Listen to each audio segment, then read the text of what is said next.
Assalamualaikum warahmatullahi wabarakatuh. Perkenalkan kami dari kelompok 5. Saya Lesmi Deviati. Saya Pelangi Alaska. Saya Sindia Barwati Artanti. Saya Wulandari. Saya Rizky Wibowo. Saya Fauzan Kasar Rashid. Di sini kami akan membuat konten tentang cara mengolah sampah dengan baik. Selamat menyaksikan.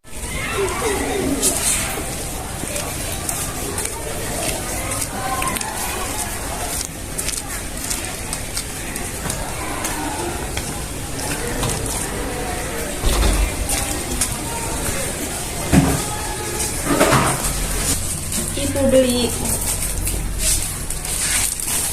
ini berapa Bu? 1.000. Ini berapa Bu? 1.000-an. Harusnya 8.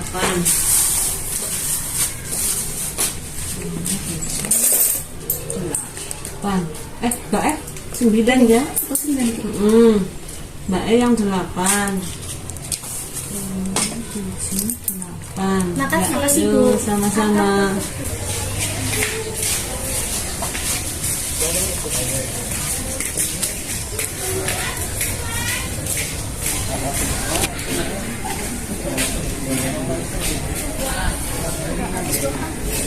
Apa jangan buang sampah sembarangan? Ini kenapa? Ada apa sih? Solusi apa buang sampah sembarangan? Jangan gitu nih, saya jelasin ya pengertian sampah. Pengertian sampah menurut Undang-Undang Republik Indonesia Nomor 18 Tahun 2008 tentang pengolahan sampah. Yang dimaksud sampah adalah sisa kegiatan sehari-hari manusia atau proses yang berbentuk padat. Sampah ini dihasilkan manusia setiap melakukan aktivitas sehari-hari. Pengolahan sampah menerapkan paradigma baru, yaitu pengolahan sampah secara holistik dari hulu sampai hilir. Untuk meminimalisir permasalahan sampah, maka harus ada pengolahan sampah sejak dari sumbernya. Pengolahan sampah merupakan kegiatan sistematis, menyeluruh dan berkesinambungan yang meliputi pengurangan dan penanganan sampah. Pengolahan sampah perlu dilakukan secara komprehensif dan terpadu dari hulu ke hilir agar memberikan manfaat secara ekonomi, sehat bagi masyarakat dan bagi lingkungan, serta dapat mengubah perilaku masyarakat. Ini pengertian tentang sampah menurut saya. Tapi ini termasuk sampah apa ya?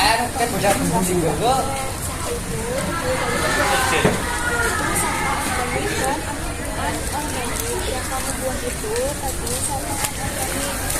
Kemudian sampah ini adalah sampah yang sulit membusuk dan tidak dapat terurai. Namun sampah organik dapat diambil ulang menjadi sesuatu yang baru dan bermanfaat. Misalnya seperti plastik, kertas bekas, karton, skala bekas, dan lain-lain. Dan sampah organik adalah sampah yang dapat membusuk dan terurai sehingga dapat diolah menjadi kompos. Misalnya sisa makanan, daun kering, sayuran, dan lain-lain. Gitu. Makasih ya. Ya, apa jangan hilangi lagi ya kayak gitu. Itu juga bisa dimanfaatkan loh buat bikin kerajinan gitu. Jangan diulangi lagi ya. Lagi pada ngapain sih? Ini lagi buat kerajinan, memanfaatkan sampah yang bisa didaur. Oh iya ya. Lagi pada ngapain sih ya? Ini kita lagi buat kerajinan dari memanfaatkan limbah plastik supaya bisa jadi barang yang bermanfaat. Aku ada nih barang bekas di rumah tapi mau nggak? Mau, boleh diambil, nanti bisa kita buat kerajinan, nanti kita jual, uangnya kita bisa buat disumbangin atau gimana.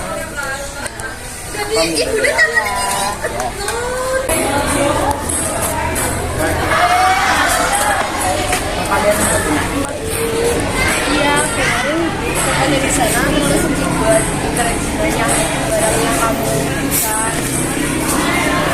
Mana barang yang kemarin yang belum tinggal isi doang, nanti kalau udah jadi kamu buat jual-jualan share gimana menurut kamu?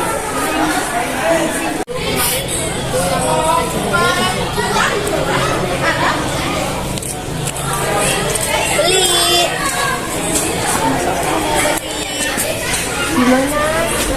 sebenarnya lakonnya semoga puas ya dengan presentasinya. Ya. Tadi kalian sudah menonton video yang dibuat kan?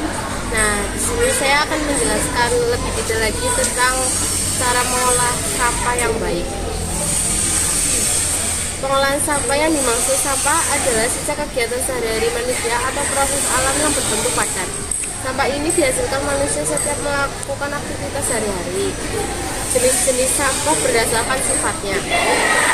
Sampah organik adalah sampah yang membusuk dan terurai sehingga bisa diolah menjadi kompos. Misalnya sisa-sisa makanan, daun kering, dan sayur-sayuran. Dan sampah organik adalah sampah yang sulit membusuk dan tidak dapat terurai. Namun sampah anorganik dapat didaur ulang menjadi sesuatu yang baru dan bermanfaat. Misalnya botol plastik, kaleng bekas, dan kertas. Dari sekian jenis banyak sampah, yang paling krusial hingga menjadi perhatian dunia adalah sampah plastik. Tidak hanya merusak daratan, sampah plastik juga membawa hal buruk bagi lingkungan, sekolah, masyarakat, dan lain sebagainya. Sehingga mengancam ekosistem yang ada di sekitar kita. Kecenderungan orang menggunakan plastik jika dilihat dari kacamata sosiologi merupakan sebuah fenomena di mana orang ingin cepat dan praktis. Daripada menggunakan bungkus daun dan sebagainya, plastik ini relatif lebih cepat, praktis, murah, dan mudah dapat di mana-mana. Untuk itu perlu ada edukasi tentang pentingnya pengetahuan bahaya sampah plastik, kesadaran bagaimana menyikapi plastik. Selain sampah organik, jangan membuang sampah dan menimbunnya dengan tanah. Tidak seperti sampah organik yang akan terurai dengan cepat, sampah anorganik membutuhkan waktu cukup lama. Contohnya seperti kantong plastik yang membutuhkan waktu 10-12 tahun untuk terurai. Botol plastik memiliki waktu 20 tahun untuk hancur, dan styrofoam biasa yang sering digunakan di Indonesia membutuhkan waktu 500 tahun untuk terurai dan untuk hancur sempurna. Sampah plastik ini jumlahnya akan semakin bertambah setiap detik, dan satu-satunya cara untuk mengurangi jumlah plastik yang mulai menumpuk gunung dan dasar laut adalah dengan menghentikan penggunaan plastik. Kalau tidak dimulai sekarang, kapan lagi? Tinggi rendahnya resiko bencana di suatu daerah dapat dilihat dari tingkat kerusakan lingkungan yang terjadi di daerah tersebut. Kerusakan lingkungan dapat terjadi bisa dikarenakan oleh sampah-sampah yang dibiarkan menumpuk dan tidak dapat sepenuhnya diolah oleh manusia. Oleh karena itu, diperlukan adanya kesadaran masyarakat masing-masing untuk tidak menambah kerusakan lingkungan, terutama disebabkan oleh sampah. Penerapan sampah dengan konsep 3R, reduce, reuse, dan recycle dapat dijadikan solusi untuk Anda dalam menjaga kelestarian lingkungan sekitar dengan cara yang sangat mudah dan murah. Sampah yang diolah dapat dijadikan sebagai pupuk kompos atau bahkan bisa menjadi sumber listrik baru. Penerapan konsep 3R ini dapat diterapkan oleh siapa saja setiap hari. Konsep ini memiliki inti yakni reuse, menggunakan kembali sampah-sampah yang masih bisa digunakan atau berfungsi lainnya. Reduce, mengurangi segala sesuatu yang mengakibatkan atau memunculkan sampah. Recycle, mengolah sampah kembali, sampah atau daur ulang menjadi suatu produk atau barang yang dapat bermanfaat. Oke, di sini saya akan menjelaskan tentang reduce. Reduce adalah pemakaian dari bahan-bahan yang dapat merusak lingkungan. Caranya adalah Anda bisa mengurangi belanjaan barang-barang yang tidak terlalu perlu seperti baju baru dan juga aksesoris tambahan. Selain itu, Anda juga bisa mengurangi penggunaan tisu dan mengurangi kegiatan penggunaan kertas. Selalu cek file dokumen Anda sebelum dicetak menggunakan print review agar tetap bisa menghemat penggunaan kertas. Reuse atau memakai kembali barang yang Anda dirasa sudah tidak perlu lagi. Salah satunya adalah Anda bisa memberikan barang-barang tersebut kepada yatim piatu, atau Anda bisa memberikan kepada sanak famili keluarga Anda, seperti misalnya baju-baju bayi yang baru beberapa bulan saja dapat Anda berikan kepada saudara yang misalnya membutuhkan. Recycle, konsep recycle sendiri adalah mendaur ulang sampah Anda menjadi suatu barang yang dapat digunakan kembali dan layak fungsi. Caranya adalah Anda bisa mendaur ulang sampah organik di rumah Anda, misalnya menjadikan botol minuman menjadi wadah pot tanaman, atau melakukan pendaur ulangan kertas menjadi kertas kembali. daur ulang dengan jumlah yang besar belum menjadikan suatu aktivitas yang bisa dilakukan di Indonesia. Salah satunya adalah tempat sampah yang dibedakan antara sampah organik dan sampah anorganik. Masih banyak belum diterapkan maksimal di Indonesia. Kemudian, tujuan dari pengolahan sampah adalah supaya sampah memiliki nilai ekonomi atau merubahnya menjadi bahan yang tidak membahayakan lingkungan. Dengan melakukan pengolahan sampah rumah tangga yang benar, kamu dapat membantu untuk kejar mimpi menekan dampak negatif sampah terhadap lingkungan. Sebelum mengerti cara mengolahnya, kita wajib tahu jenis sampah yang sering dikonsumsi di rumah tangga. Ada 2 jenis sampah di rumah tangga, yaitu sampah organik dan sampah anorganik. Sampah organik berasal dari bahan makanan yang kita konsumsi, seperti kulit sayur dan buah, cangkang telur, tulang ikan, tulang ayam, dan sebagainya. Sedangkan sampah anorganik adalah sampah seperti plastik, kardus, kertas, hingga barang elektronik. Oke, sekarang bagaimana cara mengolahnya? Pertama, pisahkan tempat sampah untuk organik dan anorganik. Sediakan 2 tempat sampah untuk organik dan anorganik. Pisahkan juga sampah-sampahnya yang kering supaya nanti bisa kamu daur ulang tanpa terlihat kotor atau bau. Kedua, ganti alas plastik sampah menjadi koran atau kardus. Pasti banyak yang bertanya, bagaimana cara menggantikan plastik yang biasa digunakan sebagai alas tempat sampah atau gimana cara membuang sampah yang benar? Saat sampah kardus sudah dipilih dengan benar, maka kita tidak perlu lagi alas plastik. Kita bisa menggunakan koran, kardus, atau bahkan tanpa alas, langsung ke tempat sampahnya.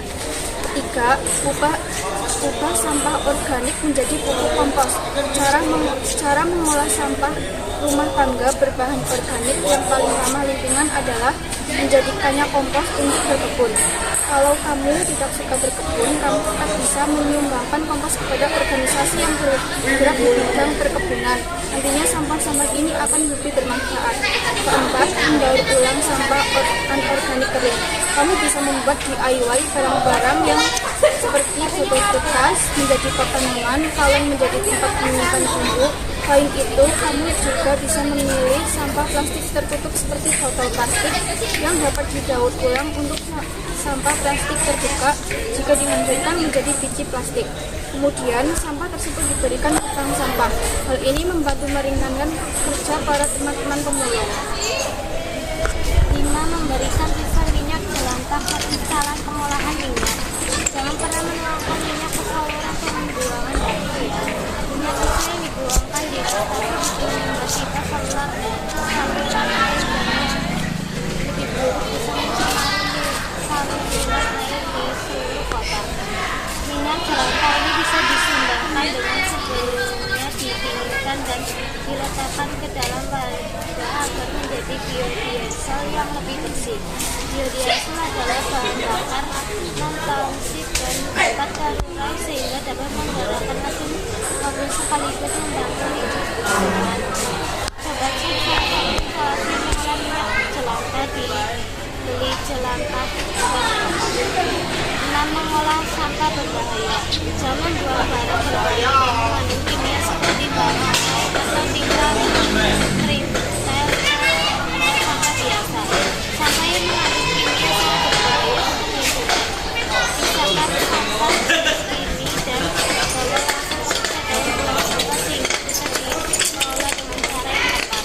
Untuk sampah elektronik yang sudah rusak, kamu bisa banyak misalnya mereka daur ulang menjadi produk elektronik baru. 7. Minimalisir sampah lainnya. Hal gampang yang bisa banget kita lakukan adalah kurangi produksi sampah sebisa mungkin. Misal belanja ke pasar dan plastik sendiri. Seperti bawa alat-alat atau tempat minum sendiri supaya tidak ada plastik yang terbuang. Karena sampah seperti apapun akan benar-benar membantu lingkungan kita. Berkontribusi terhadap lingkungan bisa dimulai dari lingkungan tinggal kita. Belajar mengolah sampah rumah tangga tidak hanya bermanfaat untuk lingkungan, tapi juga bisa merusak kreativitas kita dan meningkatkan kepekaan terhadap barang yang kita beli. Saat sampah kita berubah terjadi energi yang bersih dan Ngomong, guys. Beberapa cara mengurangi sampah plastik: membawa tas belanja sendiri, membawa kotak makanan sendiri, mengurangi penggunaan tisu basah, menggunakan produk yang dikemas dengan beling kaca atau karton, membawa botol minum sendiri, tidak lagi menggunakan sedotan plastik untuk minuman, melakukan daur ulang sampah plastik. Dampak sampah pada masyarakat. Pada umumnya sampah memberikan dampak buruk bagi masyarakat. Ada 3 dampak sampah terhadap manusia dan lingkungannya. 1. Dampak sampah terhadap kesehatan. Penanganan sampah yang tidak baik akan memberikan dampak buruk bagi kesehatan masyarakat sekitarnya. Sampah tersebut akan berpotensi menimbulkan bahaya bagi kesehatan seperti penyakit diare, tifus, kolera, penyakit jamur, penyakit cacingan. 2. Dampak sampah terhadap lingkungan. Selain berdampak buruk terhadap kesehatan manusia, penanganan sampah yang tidak baik juga mengakibatkan dampak buruk bagi lingkungan. Seringkali sampah yang menumpuk di saluran air mengakibatkan aliran air menjadi tidak lancar dan berpotensi mengakibatkan banjir. Selain itu, sampah cair yang berada di sekitar saluran air akan menimbulkan gota pecat. 3. Dampak sampah terhadap sosial dan ekonomi. Penanganan sampah yang tidak baik juga berdampak pada keadaan sosial dan ekonomi. Beberapa diantaranya adalah meningkatkannya biaya kesehatan karena timbulnya penyakit, kondisi lingkungan yang tidak bersih akibat penanganan sampah yang tidak baik. Hal ini pada akhirnya akan berdampak pada kehidupan sosial masyarakat secara keseluruhan.